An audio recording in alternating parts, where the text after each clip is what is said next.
বীর মুক্তিযোদ্ধা আপনি, মানে মুক্তিযুদ্ধের যে সময়টা, সেই সময়টাতে আপনি যে দায়িত্ব কাঁধে নিয়েছিলেন, ইনফ্যাক্ট আপনারা যে দায়িত্ব কাঁধে নিয়েছিলেন, সেটার ফলাফল হিসেবে আজকে আমরা স্বাধীন বাংলাদেশে কথা বলতে পারছি। এটা আমাদের গর্বের বিষয় এবং এটার সাথে কোনো কিছু তুলনা হয় না। কিন্তু আক্ষেপের বিষয়, পরিতাপের বিষয়, যখন আমরা দেখি বিভিন্ন সময় বক্তব্যে, গুরুত্বপূর্ণ ব্যক্তিদের বক্তব্যে 47 সালের ঘটনাটা আমরা বলি, সেই সময় একটা আসল স্বাধীনতা হয়েছিল এরকম শুনি, এরপর চলে আসি আমরা 24-এ। মাঝখানে আমরা অস্বীকার করি না, কিন্তু কোনো একটা জায়গায় আমরা আলোটা ফেলছি না 71-এর উপরে। বোধ করি গতকাল মির্জা ফখরুল ইসলাম আলমগীর এই পয়েন্টটাতেই হিট করেছেন। একজন মুক্তিযোদ্ধা হিসেবে আপনার লেন্স কি বলে চোখের আসলে? 71-এর শ্রোতাদের অভিনন্দন জানাচ্ছি, ধন্যবাদ জানাচ্ছি। আর 71-কে ধন্যবাদ জানাচ্ছি আজকে এখানে আমাকে আসবার সুযোগ করে দেওয়ার জন্য। খুবই দুঃখের ব্যাপারটা যে 71-এ আমরা এই দেশের স্বাধীনতা পেলাম। স্বাধীনতাটা খুব ইজিলি আসেনি, একটা রক্তক্ষয়ী যুদ্ধের মাধ্যমে এসছে। কিন্তু রাজনীতি আর যুদ্ধ দুটো দুই রকম জিনিস। শেখ মুজিবুর রহমান সাহেব যখন পাকিস্তান চলে গেলেন 25 তারিখ রাত্রে, আর 26 তারিখ ভোরে জিয়াউর রহমান সাহেব দেশের স্বাধীনতা ঘোষণা করলেন। উনি বললেন উই রিভোল্ট, এবং স্বাধীনতা যুদ্ধ শুরু হয়ে গেল। 25 তারিখ রাত্রের পর আমরা খুবই অস্থির ছিলাম যে কি হতে যাবে, কি করতে পারবো আমরা। তো উনি ওনার স্বাধীনতার ঘোষণার মাধ্যমে একটা পুরো জাতিকে উনি সাধারণ মানুষ থেকে মুক্তিযোদ্ধায় পরিণত করলেন। আমার মনে হয় 7.5 কোটি মানুষের মধ্যে ধরেন আমি যদি 50 লক্ষ ধরি, যে রাজাকার আলবদর বা এই এর বিরুদ্ধে 7 কোটি মানুষ কিন্তু তখন একসাথে একযোগে এই দেশের স্বাধীনতা চেয়েছিল। আমরা বাংলাদেশে হয়ে গিয়েছিলাম, আমরা আর পাকিস্তান থাকতে চাই নাই। তো যখন এখানে যুদ্ধের সাথে 71-এর সাথে যখন রাজনীতি চলে আসে, আর আমরা 47 থেকে 71 বাদ দিয়ে যদি 24-এ যাই, তাহলে এটা খুবই দুঃখের ব্যাপার। কিন্তু আমি মনে করি যে 71 একটা অনেক বড় বিরাট জিনিস, এটার গভীরতা এক সমুদ্রের মতন। কাজেই আমরা 71-কে কটাক্ষ করে 71-কে বাদ দিয়ে কিছুই হবে না। সবার উপরে 71, আর সবার উপরে বাংলাদেশ, সবার আগে বাংলাদেশ। এই যে আমাদের এই জিনিস জন্ম নিয়েছে বাংলাদেশের। এখন যারা বলছে যে 24-এর কথা, তারা তাদের নিজেদের যদি বলে যে 71 নিয়ে যদি কোনো বিভাজন তৈরি করতে চেষ্টা করে, বা আমি আরও কড়া কথা ওদিকের দিকে যাচ্ছি না আমি, তাহলে একভাবে নিজের মাকে অস্বীকার করা, আমরা জন্ম নিয়েছি যেখান থেকে, সেটা ভুলে যাওয়া। কাজে আমি তাদেরকে বলবো এইটার থেকে অনেক দূরে থাকতে। আমরা অনেক কিছুর মধ্যে দিয়ে গিয়ে আমরা এখনকার এখানে পৌঁছেছি। আমরা 72-এ একটা সুযোগ পেয়েছি, কিন্তু সেটা হারিয়েছি। আমরা 75-এ একটা সুযোগ পেয়েছি, খুব তাড়াতাড়ি 3-3.5 বছরের মধ্যেই আমাদের শহীদ প্রেসিডেন্টের জিয়ার বিয়োগের মাধ্যমে সেটাও হারিয়েছি। আবার আমরা এখন 2025-এ 2026-এর ইলেকশনের মাধ্যমে, নির্বাচনের মাধ্যমে আমরা আর একটা সুযোগ পেয়েছি এই দেশটাকে গড়বার জন্য। এবং আপনি যে পয়েন্টটা বলেছেন, এই পয়েন্টটাতে এসে থামি, তারপর আমরা আলোচনার পরবর্তী দীর্ঘ করব। যেন কামাল উদ্দিন সবুজ, বিষয়টি নিয়ে কথা বলতে সত্যি খুব অস্বস্তিকর, কারণ 71 একটা বাস্তবতা, যে বাস্তবতার বিপরীতে আসলে মানে ধারণ করে আমরা বেঁচে আছি। আর 24 ছিল একটা অনিবার্য ঘটনা, যেটা না হলে হয়তো আমরা আমাদের অস্তিত্ব সংকটে আবারও ফিরে যেতে পারতাম। তার মানে জাতীয় জীবনে দুটো খুবই গুরুত্বপূর্ণ, কিন্তু বারবার কেন দুটোকে সামনে দাঁড় করানো হচ্ছে? কোন ন্যারেটিভ, কোন উদ্দেশ্য নিয়ে আসলে দাঁড় করানো হচ্ছে? দুটোর মর্যাদা রেখে আমরা কি এগোতে পারি না? ধন্যবাদ, এবং 71 টেলিভিশনের দর্শকদেরকেও ধন্যবাদ। প্রথম কথা হচ্ছে যে আমার সহ আলোচক শ্রদ্ধেয় উলফাত ভাই সুন্দর করে বলেছেন, উনি নিজেও একজন বীর মুক্তিযোদ্ধা, সশস্ত্র সংগ্রামে অংশগ্রহণ করে দেশের স্বাধীনতা অর্জনের একজন সদস্য। সবচেয়ে বড় কথা হচ্ছে এই যে আপনি 47, 1971, ইভেন আরেকটা যে 90 গণ আন্দোলন, যদি 90 52 তারপরে ভাষা আন্দোলন। ভাষা আন্দোলন, তো তারপরে মনে করেন আপনি যেটা আমাদের 24শে যে জুলাই, এই সবগুলি কিন্তু কোনোটার সঙ্গে কনফ্রন্টেশনাল মনে হয় না আমার না, কাছে, না, একদমই। কনফ্লিক্টিং মনে হয় না, বিকজ এক একটা প্রেক্ষিতে এক একটা ঘটনা ঘটেছে। আপনি জানেন 1947 এদেশের পাক ভারত উপমহাদেশ, এটা আমরা সবাই জানি, পাকিস্তান ভারত মানে বিভক্ত হয়েছে। সেটা পূর্ব পাকিস্তান ও পশ্চিমবঙ্গ মিলে পাকিস্তান হচ্ছে। সেই যারা পাকিস্তান করেছে তাদের অনেকে আবার 71-এ সে স্বাধীনতা যুদ্ধটা করেছে করে, এবং আমরা যখন দেখেছি যে পাকিস্তানিদের বৈষম্য, পাকিস্তানিদের সঙ্গে আমাদের থাকা সম্ভব না, তখন এদেশের মানুষ রিভোল্ট করেছে, করে স্বাধীন বাংলাদেশ 71-এর মাধ্যমে আমরা সেটা অর্জন করেছি। একদম। তো 71 তো অস্বীকার করার কোনো সুযোগ বা কোনো যৌক্তিকতাই থাকতে পারে না, কারণ এটা ছাড়া তো বাংলাদেশের অস্তিত্বই থাকে না।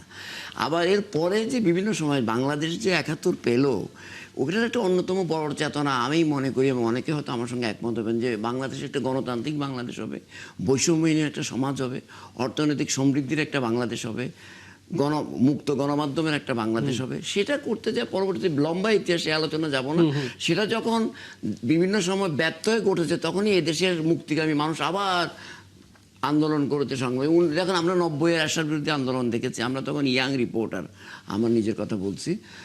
সে গণ আন্দোলনের মধ্যে দিয়ে এরশাদ যে ক্ষমতা দখল করেছিল, একটা আপনার নির্বাচিত সরকারকে সরিয়ে যদি ক্ষমতা করে, তার সেই 9 বছরের স্বৈরশাসনের অবসান ঘটেছিল, এবং সেটার মূল নেতৃত্বে ছিলেন সাবেক প্রধানমন্ত্রী এবং আমাদের গণতন্ত্রের মাতা, যাকে আমরা অনেক বলি যে বেগম খালেদা জিয়া। অন্যান্য রাজনৈতিক দলও ছিল। এরপরে 90-এর গণ আন্দোলনের পরে আবার আমরা পেলাম হলো 24-এর জুলাই। তো কাজেই 24-এর জুলাই ডেফিনেটলি এটা বাংলাদেশের ইতিহাসে, এবং বাংলাদেশের ইতিহাসে কেন বিশ্বের ইতিহাসের একটা অন্যতম প্রধান স্তম্ভ। প্রতিটা ঘটনা কিন্তু ঘটেছে আমি এখানে পরিবেশ পরিস্থিতি আর সময়ের দাবিতে। আমার কথাটা হচ্ছে বিভিন্ন প্রেক্ষিতে হয়েছে, আমি কথাগুলি বলছি, এটা একটার সঙ্গে আরেকটাকে মুখোমুখি করার কোনো সুযোগ আছে বলে আমার কাছে মনে করে, এবং এটা মনেও করি না যে এটা করে যারা করেন এটার মধ্যে দিয়ে কোনো ফায়দা হাসিল করতে যদি চান, সেটা ভুল পথে হাঁটছেন ওনারা। একদম। এবং এটা আসলে কেন হয় জানেন, ধরেন আমরা দেখেছি বিগত সময়ে মুক্তিযুদ্ধ 71 এই নামটা বিক্রি করা হয়েছে, চেতনাটাকে বিক্রি করা হয়েছে একটা নির্দিষ্ট রাজনৈতিক দলের এজেন্ডা হিসেবে। ফলে সাধারণ মানুষের কাছে এই টার্মটা একটা ভিন্নভাবে গেছে। তারা মনে করেছে যে 71 মানে হচ্ছে আওয়ামী লীগ, শেখ হাসিনা, নানামুখী বয়ান। এই যে তরুণ প্রজন্ম শুনতে শুনতে তারা হয়তো কিছুটা হালকাভাবে নিয়েছে। আপনার সেটা মনে হয় কি এরকম? না, এই যে আপনি কথাটা বলছেন, এটা কি আমি এইভাবে বলবো যে মনে করেন 71 তো বাংলাদেশের সকল মানুষের 71। জি। এটা যখন একটা দল যখন এটাকে কি বলে আপনার নিজেদের করে ফেলার চেষ্টা করলো, এটা বাংলাদেশের মানুষ মেনে নেয় না। কিন্তু বাংলাদেশের মানুষ তো স্বাধীন সার্বভৌম, আপনার এখানে দ্বিমত থাকবে, বিভিন্ন রাজনৈতিক দল থাকবে, এখানে গণতন্ত্র থাকবে, ভিন্ন মতের প্রতিফলন থাকবে। কিন্তু যখনই একটি দল স্বাধীনতা চেতনার নামে বিভিন্ন বয়ান তৈরি করার চেষ্টা করলো, যেটা অনেকে মনে করে বাংলাদেশের স্বাধীনতার বিরুদ্ধে অবস্থান গ্রহণ করা হয়ে গেল, গণতন্ত্রের বিরুদ্ধে অবস্থান করে, তখন এটা বাংলাদেশের মানুষ মেনে নেয় নাই।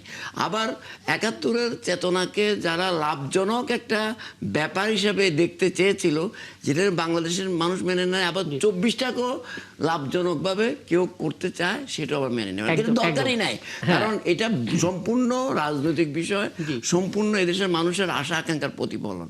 তো কাজেই সেভাবে আমাদেরকে দেখতে হবে, এবং সেটা যদি আমরা খুব নির্মমভাবে দেখতে পারি, আমাদের গণতান্ত্রিক প্রক্রিয়াকে চলমান রাখতে পারি, অর্থনৈতিক গণতান্ত্রিক প্রক্রিয়ার উপর আমরা চেপে আমরা যদি অর্থনৈতিক সমৃদ্ধি অর্জন করতে পারি, এই দেশকে স্বাধীন সার্বভৌম রাখতে পারি, তাহলে প্রত্যেকটি যা বলছেন 71, 90 সবার স্পিড আসলে আমরা ধারণ করতে পারবো।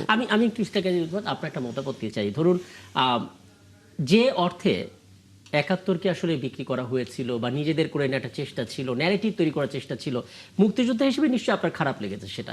আপনার কি মনে হয় কোনো পক্ষ এখন 24টাকেও ঠিক একইভাবে নিজের করতে চাইছে, সে একই পথে কেউ হাঁটছে কিনা? আমি এটা নিয়ে বেশি চিন্তা করি না, বেশি এটা নিয়ে আমাদের সময় নষ্ট করার দরকার নেই।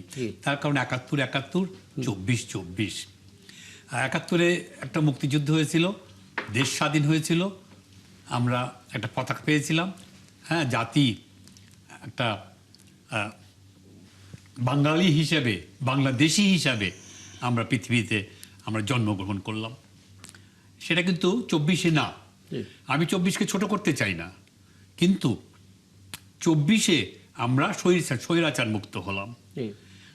তো এখন স্বৈরাচার 15টা বছর অথবা তার আগের থেকেই 72 থেকেই আস্তে আস্তে সংবিধানে